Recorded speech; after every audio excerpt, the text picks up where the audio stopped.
Good morning. It's Thursday, October 22nd. It's 10 o'clock in San Francisco and 1 o'clock back east. Wherever you are joining us today, we thank you for being here. A few housekeeping notes to begin. The webinar today will last about 45 minutes with a short Q&A afterwards. If you have any questions for the presenters, there is a questions pane in your toolbar. Simply drop it in there. We do our best to get to them in real time as they're pertinent to the presentation, but sometimes we're just not able to, and we'll get to them at the end. A recording of this webinar will be made available. It'll be hosted on YouTube, and it will be shared with you tomorrow morning. There is a survey at the end of the webinar. Please take a moment to fill that out. It's really helpful for us to know if what we're doing is helpful or providing value, or if there are things we could do better. So we really appreciate your feedback. So the webinar today is about franchise lead generation and building a system with resilience. This webinar kind of grew out of the organic experience that we've had over the last 6 months as we've adjusted to the new normal and as we've come to better understand the landscape in our industry. My name is Brendan Miller. I'm the customer marketing lead here at BizBySell. I've been with us for 8 years, and I've had my hands in all parts of franchise, from the directory to email to conferences and everything in between over my time here. And we're really proud to be able to bring this to you in conjunction with WorkWave Agency, who some of you may know as being a digital marketing agency for franchises. And what's really special about this, I believe, is this balance that we'll bring from the insights that we've gathered here at BizBySell on the platform side, and what Michael's gathered over the last not just 6 months of our quote unquote new reality, but over the 30 years that he's been providing solutions to franchisors. So who this webinar is for people who are struggling to connect with qualified franchise buyers on a consistent basis. This year has provided unique challenges to everybody, not just in how we do our jobs, but how we execute our jobs and find the qualified buyers that we've looked for before. Just because things have changed doesn't mean that our goals have gone away.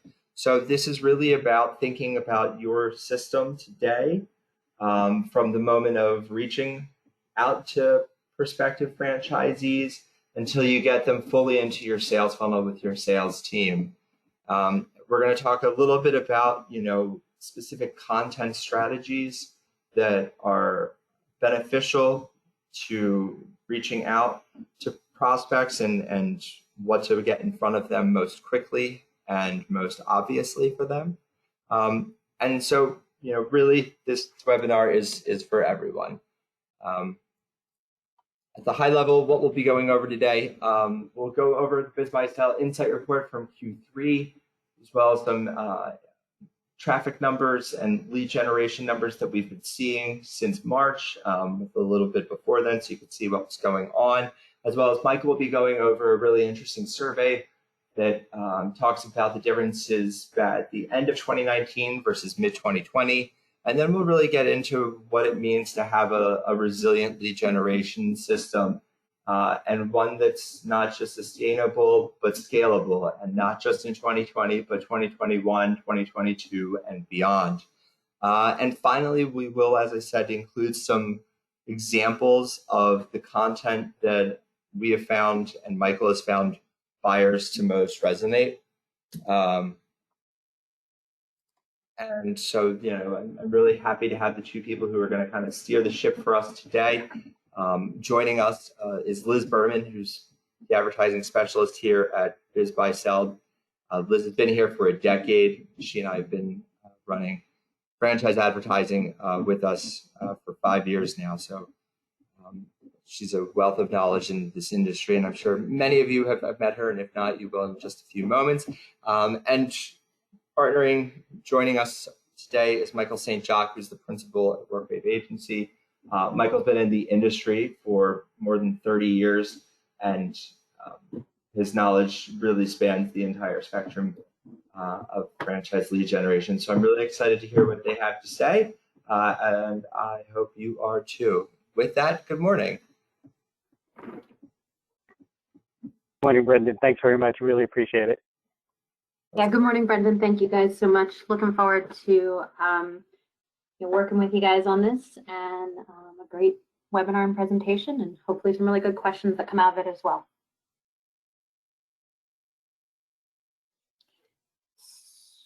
So I will start us off with some recent trends. I want to preface this with the knowledge that this isn't what we believe. I'm going to go through some trends, some numbers, some charts, and this isn't a believe, it's a know. All of our trend information is based on our insight reports, where we survey our users and create quarterly reports, and have been doing that since 2007. You can actually access these reports. Our Q3 report just came out the other day at bizbuysell.com/insight-report. And I encourage you to do so. It's a wealth of knowledge. So who are today's potential franchise buyers? Well, you've got the big sweeping generals, of course, boomers, millennials, people who've been to college, et cetera, et cetera. You've got the classic, what's next for me, retirees that go into a lifestyle business. And then you've also got corporate refugees and the newly unemployed, as well as entrepreneurs. So the corporate refugees and newly unemployed, this is a growing sector, as we've seen an all-time high in unemployment, especially in sectors that were once considered extremely stable.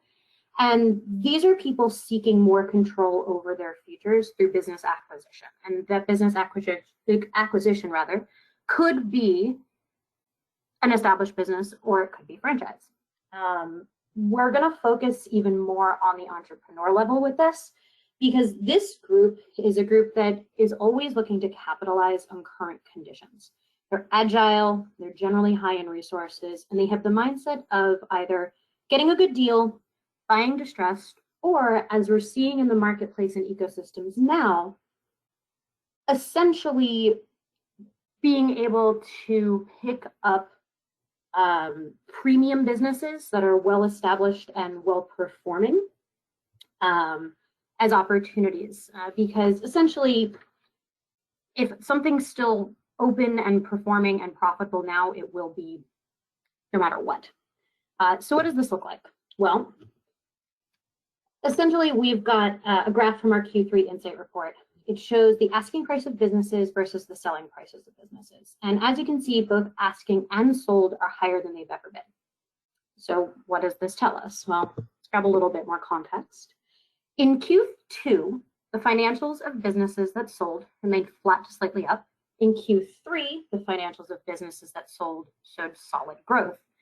Well, when you pair this with the information and the facts that transactions are down 16% year over year, the selling and asking prices being up from the last side, it points a picture that these buyers are A, very confident in what they're actually looking to purchase, B, have resources, and C, they're taking advantage of this being the perfect opportunity to buy businesses that have stayed in business. They remain profitable. As I said before, if they're profitable now and they've managed to stay open through all of this, they can stay in business no matter what.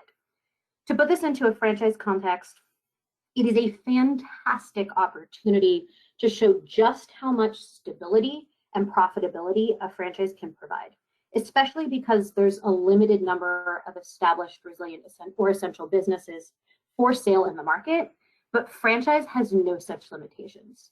And another point in franchise's favor is that banks are primarily lending to individuals with resources to buy still profitable, stable businesses, and distressed are mostly being bought with cash. Further evidence towards upwards trends. So you can see these are obviously charts with BizBuySell network traffic visits versus leads. These are leads overall. You can see the dip in March and the recovery in both traffic and leads in our system. And in fact, franchise leads were up for September year over year and have been since May. In our ecosystem, this indicates that buyers are looking deeper to find a stable opportunity that will make them money. So these trends are evolving continuously, and I'm sure we'll be giving you new and different snippets to share even just next quarter. It's safe to say that there's always something going on in the world that impacts how we do our jobs. And what we need to do is build resiliency into lead generation systems. So for that, I'm going to turn this over to Michael to give you an idea of what that system set can look like. Thank you, Liz. Really appreciate it. And we're going to take a look at a slightly different optic, where when we're talking about a resilient lead generating system, and as Brendan and Liz were talking about, not just for today, and although there are extremely unique circumstances about today, there's always something that actually pushes and or pulls the marketplace toward franchising. So the three things we actually want to keep in mind is that we have to build a system around the information needs of the prospect and the goals of the prospect and what they're trying to accomplish. That's adaptable to a changing marketplace climate. And with that, understanding the sequence of engagement in order to have it make sense. In order for us to actually do that, we actually do a lot of primary research on what we call the near-term franchisee market. So basically looking out into the world, out into the public, out into the real world, and see what are people doing with respect to business ownership, or their intent towards business ownership, which could include, but may not necessarily mean, franchising. We actually have, fortunately, a little bit of a happy accident where we conducted a study in December of 2019, and then again in May of 2020, and we're going to be able to look at that data to see what has changed in the marketplace, to see some of those dynamics. Just to kind of give you a sense that this has some structure to it in validity. We do frequently engage with a third-party research firm. We work with nationally representative panels, so these are not, franchisees of an existing system or some other segment of a narrow population. This is the general population at large. And the requirements to participate in the study were a minimum net worth of $300,000 or greater and an intent in business ownership. So that's either buying a business, buying a franchise, or starting a new and or additional business over a 12 to 18 month period. In total, between the two studies was roughly, 1,000 participants. Not equally, but it's roughly in that area. As Liz was actually mentioning, those folks who are either inclined towards franchising and or business ownership, we find really just fall into three macro categories. One, you're either new to business. This is your first entree into business ownership.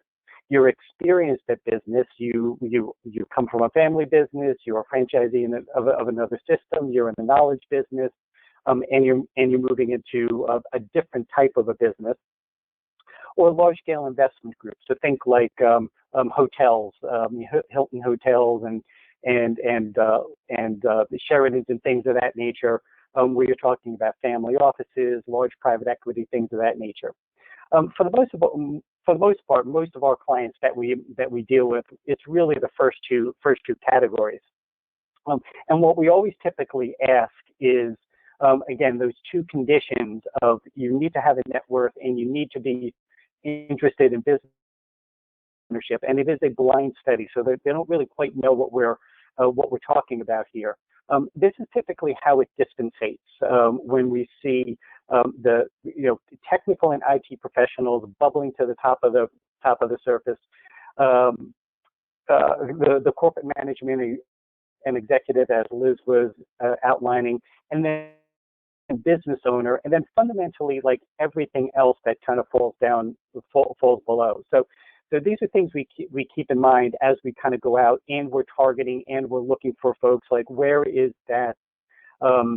we going to concentrate our communications when we're actually going out into the marketplace.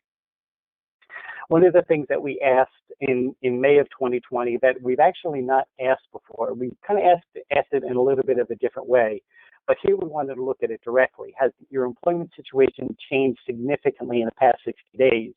And basically, we've got a third, and a third. It's probably indicative of the climate that's out there. For some people and some industries, they took it completely on the chin. For other industries, it's pumped oxygen into those businesses. And for other businesses that are able to work remote and be flexible, nothing really changed. So it's just interesting to kind of take a look at that. But really, the most important thing we actually wanted to look at is how long people take to find that next opportunity, whether it's an independent business or whether it's a franchise. We can actually see that there's a couple of things going on here. Number one, people take their time when they're actually looking at businesses and franchises, particularly that new to business. There is a very large financial cost, there's a very large opportunity cost, and they move into these things very, very carefully.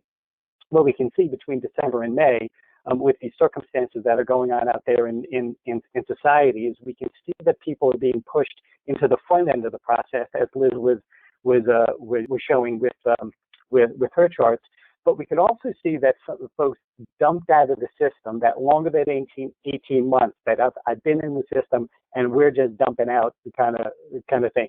So it's really kind of, we're seeing a dynamic that's actually changing, bringing a whole lot of brand new people into the process, and folks that are moving out. It still doesn't change the fact that there is an extended vetting process that goes on with franchising, and something we have to consider as we're looking for a pipeline development, generating a lead, where people are in that vetting process.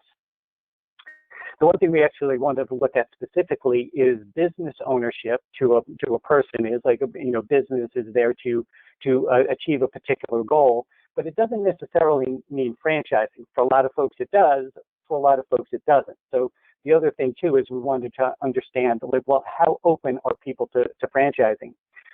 Here we're actually seeing some changes here as well, where there is probably not a statistical difference in the people who are looking at franchising. But when you look at things like people who said, no, I'm not currently looking at franchising, but I'm open to the idea, with that 10% differential between December and May, and then I was considering a franchise, but not anymore. Same thing. And again, on the previous chart, we see people dumping out of the process. Here we see here. So making an assumption that business ownership means franchising is not necessarily always the case.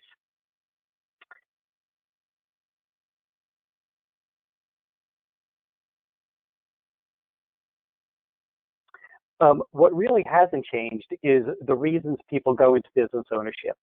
It basically is a solution to a problem or a means to an end. It's a vehicle. And business ownership is really the only type of vehicle that can give somebody an independent cash flow that can scale, that doesn't necessarily mean trading time, focus and energy for dollars, kind of thing. So here are the reasons that people outline to us as this is why I'm doing it. Build wealth, opportunity for growth, independence, take advantage of an unmet need. What we don't see is things like A9, get away from what I'm currently doing. And we see this very consistently, that even with the questions we ask about career satisfaction, like how satisfied are you with your career and employment situation, we see there's a high degree of satisfaction, and it's being reflected here is that I'm not really trying to escape something. I'm really trying to take what I've learned and what I've earned and build something into the future.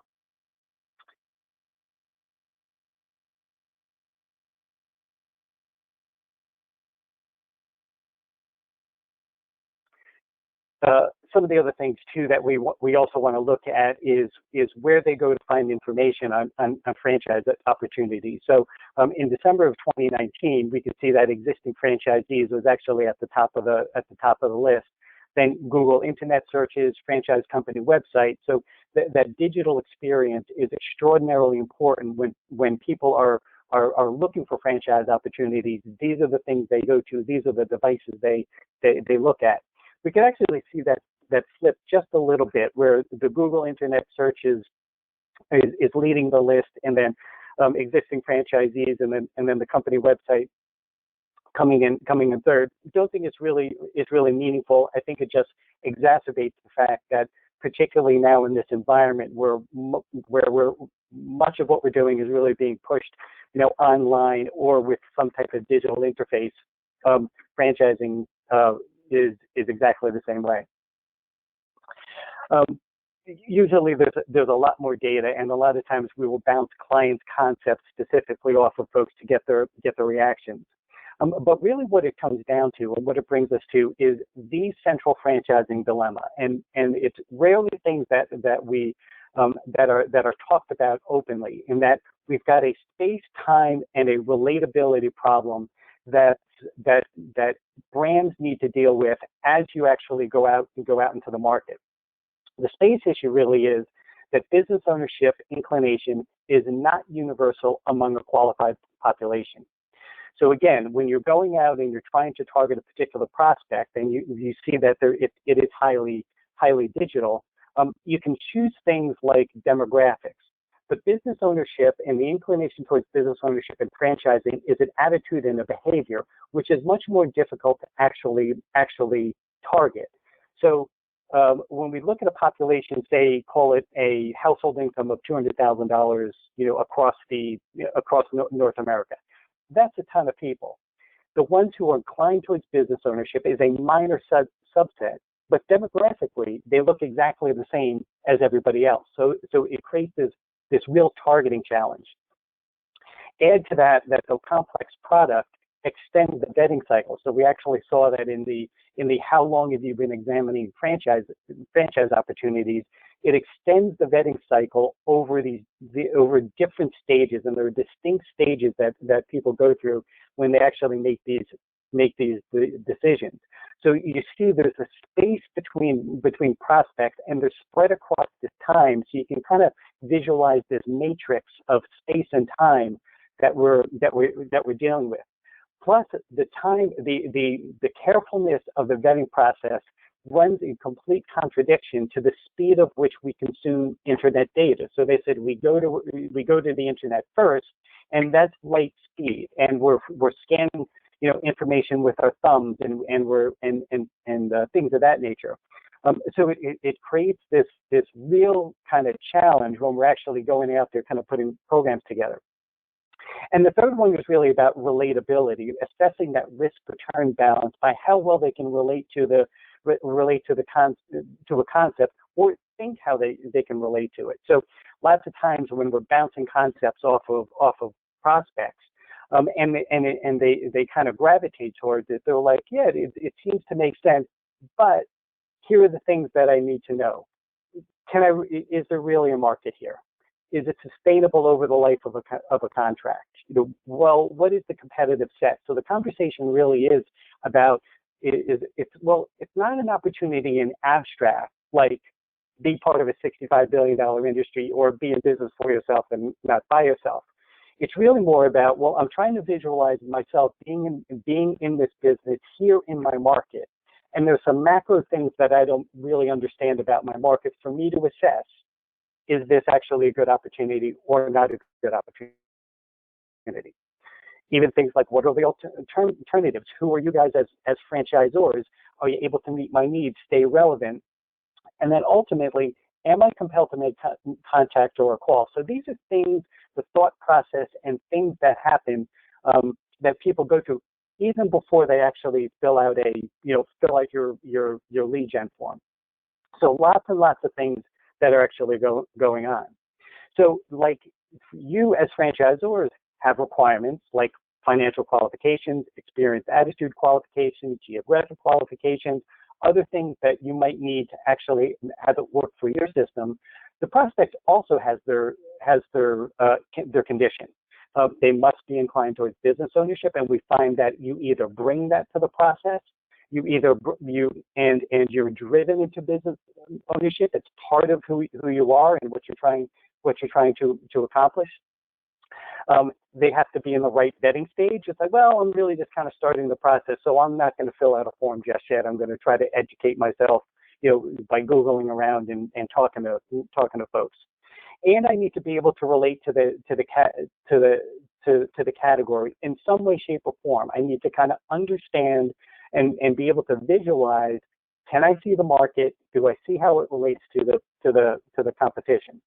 It's almost like every time a lead is generated, it's like a small little miracle that happens as it works through these market challenges, the information needs of the prospects, and the requirements of the franchisor. So really, the entire process is about how do we solve this problem for the prospect in the way that they understand the problem, the thing that you're trying to accomplish and the problem they're trying to solve.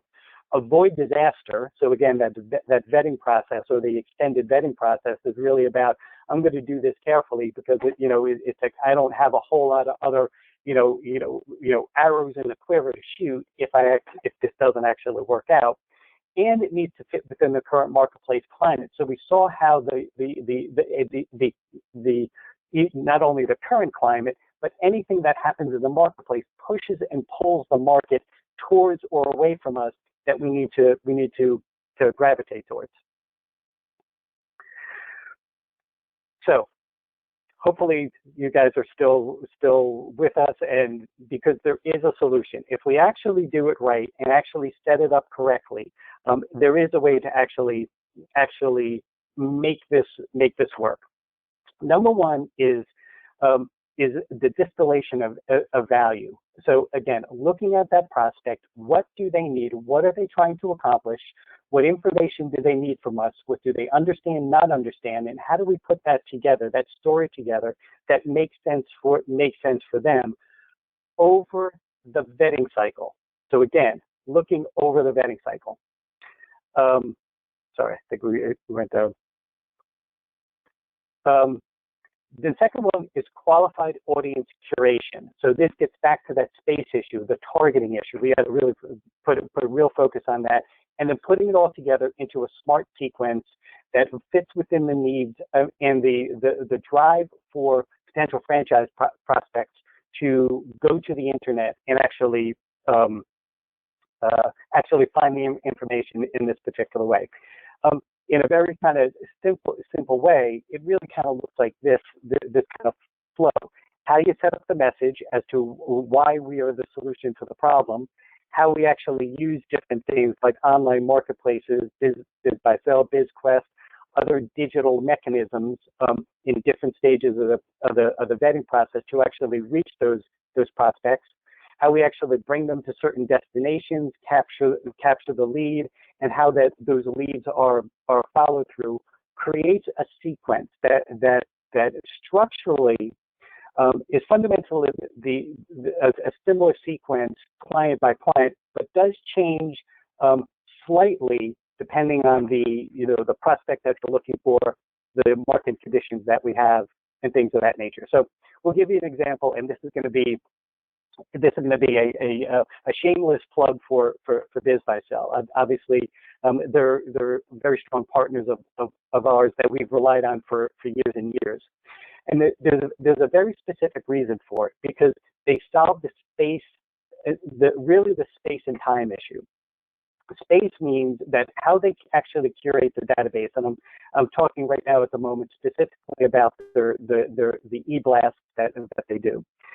Is that how the database is curated and who these people are within the database are decidedly a high quality business audience. They are actively looking for business ownership and or franchising, and deep in the decision making process. So far down the decision making funnel, And one thing that Biz by Phil does is they respect the database. They keep it clean, keep it fresh, keep adding new content and new context in there continuously, and it's not abused. So there are very strict conditions on how often we can deploy and not deploy and things of that nature. Plus, it allows us to customize a message for that particular audience, so that relatability, the relatability aspect, it's an extraordinarily powerful tool. So with that, I'm actually going to hand it back to Liz to actually talk through the messaging with respect to relatability. Thank you so much, Michael. We swear we did not tell him to say anything about shameless plugs. Though he is correct, we do have really intense rules around our lists and being able to interact with our users and our buyers to make sure that, you know, numbers are good, metrics are good. I say it a lot, but the thing I always come back to when it comes to just like working in this industry and working in marketing in this industry is our success is your success. And that's, at the end of the day, one of the most important things. Like, we want to make sure that you guys are succeeding, because that is success for us. So jumping right into messaging, get my slides moving. So jumping right into messaging, it's really easy to assume what we as marketers, we as people deeply involved and entrenched in the franchise industry and the franchise systems say resonates with who we're talking to. But assuming doesn't actually lead to agility or innovation or growth. Instead, what you have to do is say what you mean.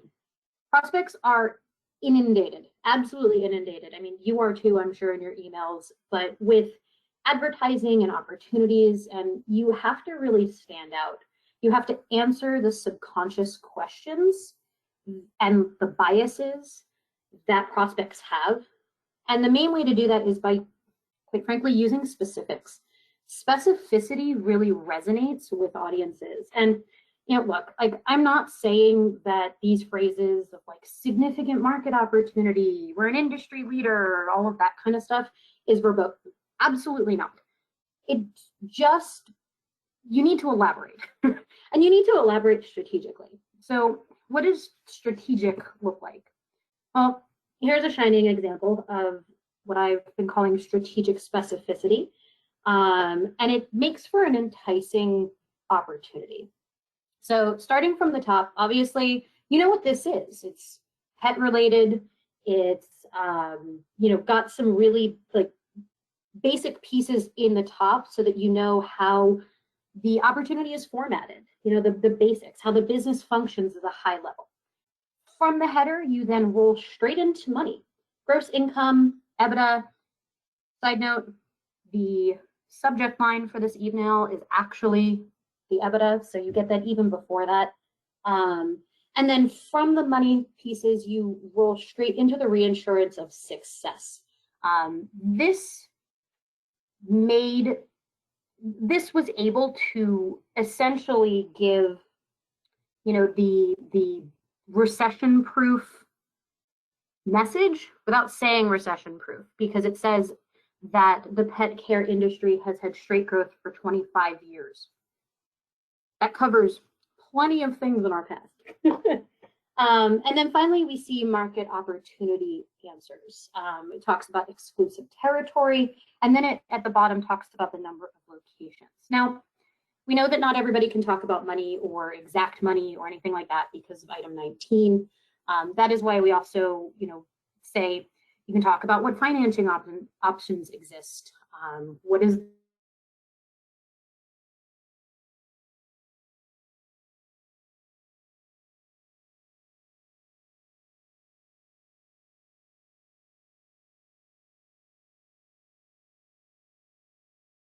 of the franchise for an email of attention span? For things like banners and, you know, all of that kind of other advertising pieces. Less is more. less is more. Most of our traffic is mobile, and you don't want people scrolling a ton. You need a call to, you need to get it out there, pop it in. You are not selling a location with advertising. You are selling a prospect on leaving a lead. And that's a really important piece to remember. Speaking of leaving leads, here is a great landing page example. Checkers. It's not news or rocket science that an ad and a landing page are two sides of the same coin. No matter if an ad is an email, a banner, a Google buy, whatever, it should recognizably look and sound the same between the ad itself and the landing page. If your email is blue and gold and your landing page is pink, there's a miss here. Shouldn't ever go that way. It should also sound the same when you're using like specific phrasing and things of that nature. And the lead form, really important, shouldn't just be obvious on a page. It should actually be the main attraction. If you've got a ton of places to click or navigate to or navigate away from, what we've really found is that prospects don't make choices. When given too many choices, they just leave. They bounce. They don't make any choices at all.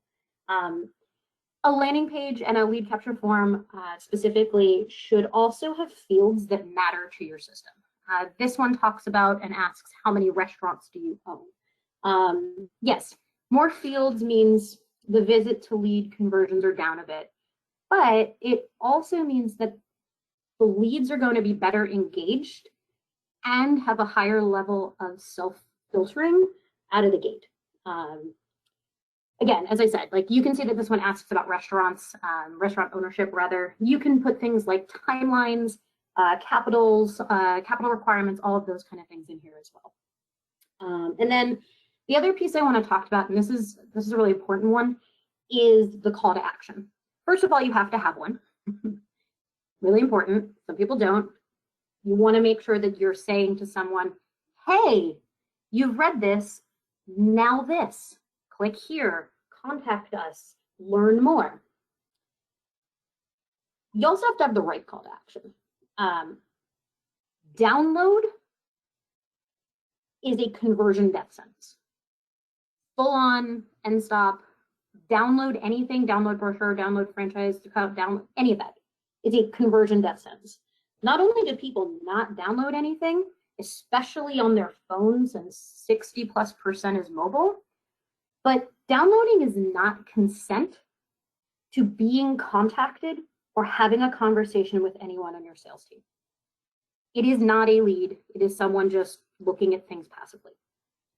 The right messaging maximizes your success, and it's really important to have that in there. It's why we do such customizations. It's why when you work with specifically someone with with us, we work with you directly to look at your messaging, your ad piece, your landing page, and make sure that everything makes sense and maximizes your success overall.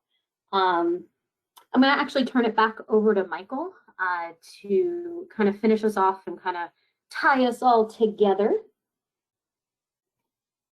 from here. Thank you, Liz. It's was fascinating, and just getting the slide to advance. There we go.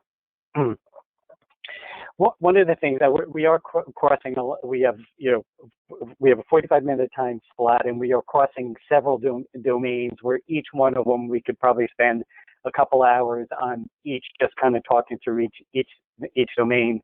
But one of the largest areas is about media selection and or what channels are used to take a message to that very specific and or specialized audience that we have, as opposed to looking at specific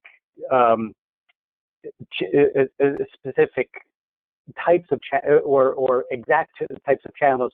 We kind of look at the criteria that we actually use when we're actually selecting the channels that we use. So certainly it must be targetable, and at least on the demographics.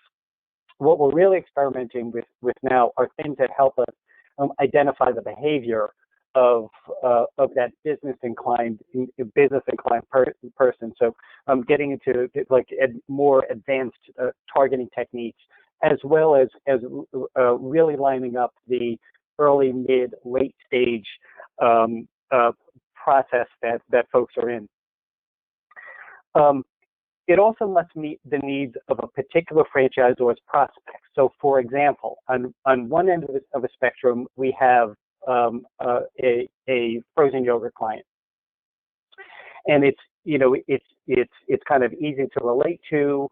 The person that we're targeting doesn't necessarily have to be from that industry. You don't really need any kind of specialized knowledge. So we can take a vice president of finance from Hewlett Packard, and we can show them a frozen yogurt concept, and it would make perfect sense.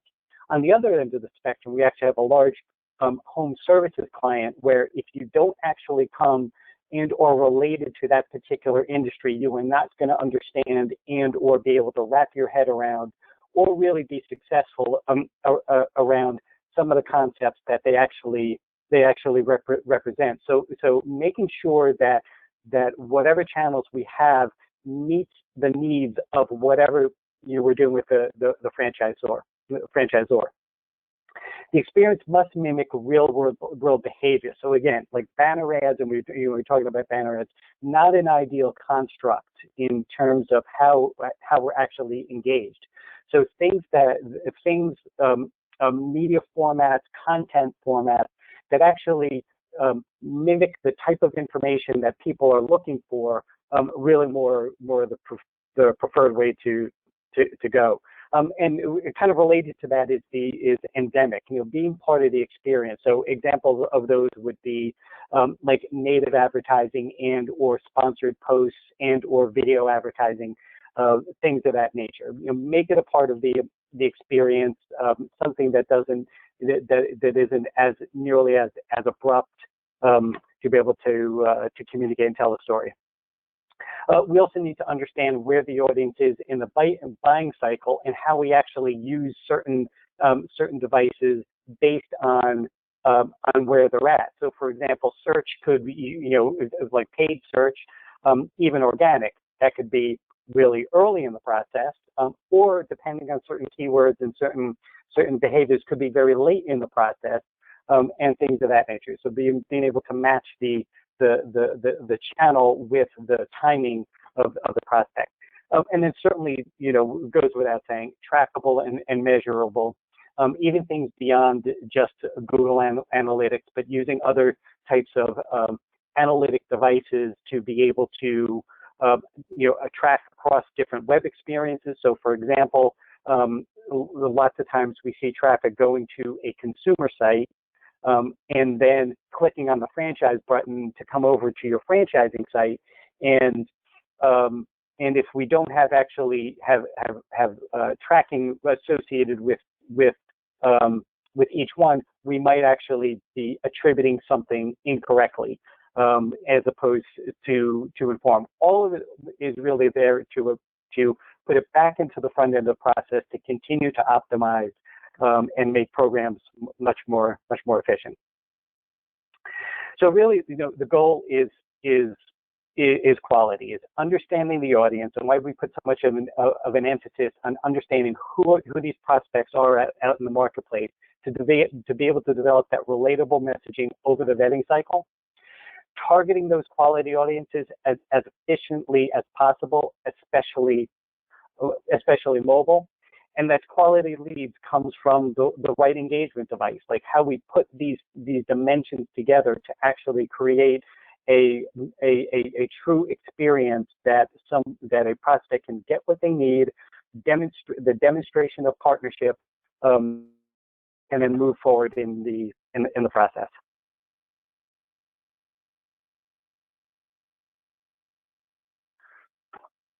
And that's our story, and we're sticking to it. Brendan, I'll hand it back to you to wrap us up.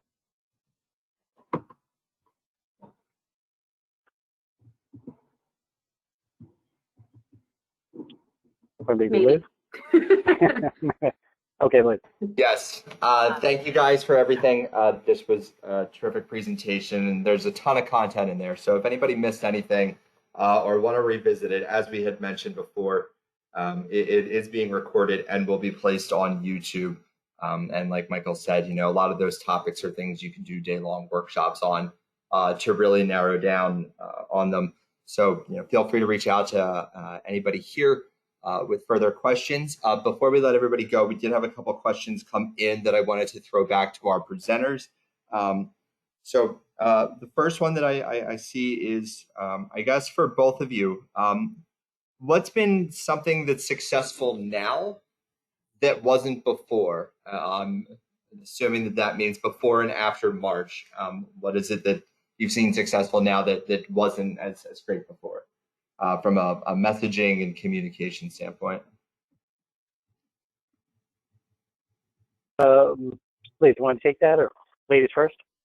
Yeah, sure. So, what we're doing now hasn't actually changed all that much. I think that's part and parcel of, the message of this system is when you have an audience that is already engaged, opportunistic, looking for things that speak to them and will make the money. Not a ton necessarily has to change because it's already so filtered. I would say one thing we've sort of been doing is making sure to connect with all of our franchise clients and go over the content of messaging. Making sure that it's a big topic. No one will be surprised by this, but making sure that messaging is happening with empathy. It's speaking to the needs now. It's really making sure that you're not stepping in something by leaving your content what it was prior, and just assessing and reassessing, and mostly just sticking with what's important. As I said, like, people are looking for businesses that work and continue to work no matter what. And leading with that has become even more important than it was even before. Yeah, that would be my answer. Yeah, and I agree with that, Liz. It's not so much like, as Liz has demonstrated, people are still doing is still kind of doing the things that they're doing, going to the internet, kind of searching around things of that nature. So they're still doing stuff, but it's how we actually help them relate to the concept in this current climate. So, for example, we actually have a hair salon client that was, again, one of the poster children of what could happen to an industry during a pandemic. Now that it's open, what we've had to do is just radically change the messaging and the association and the relatability of that concept. Where back in March, April, May, it was plutonium. Don't go near it, don't touch it. It's going to be dead for the next 25,000 years, kind of thing. Two, here's how we've actually weathered the storm. And speaking of resilience, creating a story around resilience of, here's how the industry has come back. Here's how this franchise has come back. Here are the franchisees who've actually reopened and successfully. So, quickly had to readapt the message to, quote unquote, the post-COVID opening and or reopening. Now, there's something in there that's very compelling about the partnership with the franchisor, the resilience of a particular industry, and the need and or the demand that is kind of universal and doesn't go away, which we're finding people are responding to. So again, channels haven't really changed so much. It's just how we've actually positioned the relatability. Good question. Awesome. Thanks, guys. The next one, I guess, might be a little more for Liz, but I'm sure Michael can touch on it too in his experience across other channels. But you mentioned that there are more leads year over year. are these leads better leads, or are they the same quality leads? Is it more tire kickers? Is there any light you could shed on that? Yeah, absolutely. So we are seeing more leads. From everything that we've seen and the conversations we've had, they seem to be very high quality leads. The challenge that I've heard again and again and again overall is they take longer. They take longer. Things aren't closing like we expect them to. It doesn't take 3 months now, it takes 6 months. These are good leads. They're even fairly far into their journey. It's just that it's a lot of like hurry up, work, do, and wait. And that's a part and parcel of the universe now. It's COVID, it's elections, it's what's going to be in 2021. When is there going to be a vaccine? And that's actually across pretty much most industries. Because you also run into, even with like the essential industries, like you run into things like financing and everything changing. And like in the beginning, with CARES Act and the PPP loans, suddenly all of the financing industry, sectors were like focusing on that, and they weren't, doing regular stuff. But the SBA's got a lot of different things going on now. As I said in the presentation, like there's money for qualified people looking at qualified, profitable, stable businesses. The leads are good. Quite frankly, the leads are excellent. It just can take a little longer. And I think that one of the adaptable pieces that we didn't talk about in here is how to effectively manage a longer term pipeline. Happy to talk about that at some point. You guys are more than, welcome to email me. I will gratefully speak about this. I have a lot of thoughts on it. Managing a longer term pipeline, and like how do you talk to people that have been in your pipeline for a while and assess where they are in their set now and like cycle now rather, is probably one of the bigger changes that has come from this. There's a lot of circumstances that have changed really quickly, and are very, very fluid in a way that hasn't been seen in a long time. And that's that whole thing with the bigger unemployment sector and stuff like that. So smart changes, agility, pivoting, all of those buzz terms. But yeah, I would say overall, to answer your question, which is an excellent one, the leads are really good. They're a little bit different than what we're used to dealing with and qualifying upon. Michael, have you seen anything in relation to this as well, or? Yeah, and I think that's a good it's good insight, and we're sort of seeing the same thing. Our challenge is less on the lead, it's more on the targeting, because the kind of the macro market dynamic has shifted. Less people in later stages of the process, and many more people in the front end of the process. It's more about, this is a really early. We're getting inquiries from much earlier stage, much newer to the process folks who are further away from a decision making. So where the quality is there, it's like, yes, this person checks out. Yes, they are, call it an MQL, marketing qualified lead. It could be, like Liz was saying, it's just taken them longer to kind of drop in to, I'm now a candidate, which kind of brings us into the, really the stages of like, okay, form fill and after. So what we were talking about is prior to form fill, what are the mechanics and things we're dealing with prior to form fill. So what we're talking about here is form fill and after.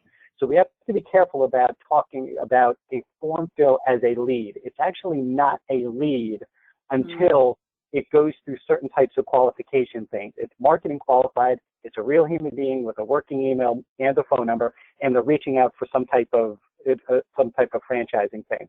Then there's a sales qualified aspect of it, where when it gets to to make contact, a healthy conversation about franchising, and perhaps candidacy with the system. Again, not a candidate yet, but at least having that initial conversation. and then ultimately having somebody drop into the system. So there's still stages of that we actually have to go through where we look at a form fill. A form fill is not a lead. It's only a lead once it passes certain qualification aspects. Yeah, Hope that that makes sense. Yeah, that makes a lot of sense. Awesome. As we come up against the time, I think there's one or two questions out there that we'll get to individually. So we thank you all for attending today. We hope you enjoyed it. Again, the recording will be made available tomorrow morning. It'll be emailed to you with the email that you registered for this webinar with. And once you log out, there will be a survey. Again, if you could complete that, we really appreciate it. Thank you so much for coming, and have a great rest of your day.